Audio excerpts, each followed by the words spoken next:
Allora, mentre rientro alla Baone dopo questo giro sui Colli Euganei, vi dico, è stato un giro molto interessante, strade che avevo già fatto in altre stagioni, però quindi con la strada un po' più pulita, fermali, con la strada un po' più pulita.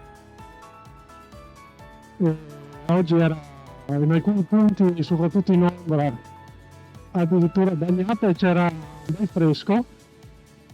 Poi dato l'orario è primo pomeriggio, ormai, era primo pomeriggio, adesso sono le 3 passate, forse quasi le 3:30, il sole è molto basso, quindi in certi punti non si vedeva già prima granché. Con l'occasione ho testato la nuova action camera della Wolfgang con il microfono che state ascoltando, spero che si senta quantomeno decentemente. E niente, ho fatto un paio di incontri interessanti.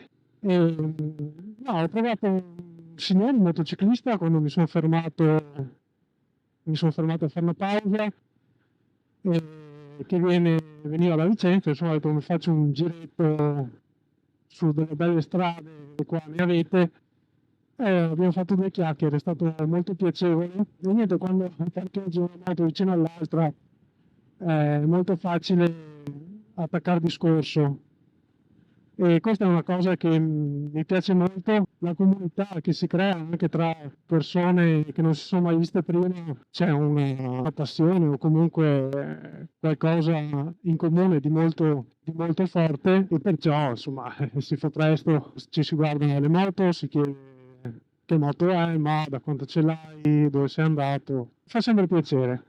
E con queste, mentre io mi accingo a fare un altro po' di strada qui in mezzo alla zona industriale, tanto per fare qualche esercizio, e mi avvio verso casa, quindi vi saluto, alla prossima e ci vediamo quando sarà un'altra giornata di sole probabilmente. Bella.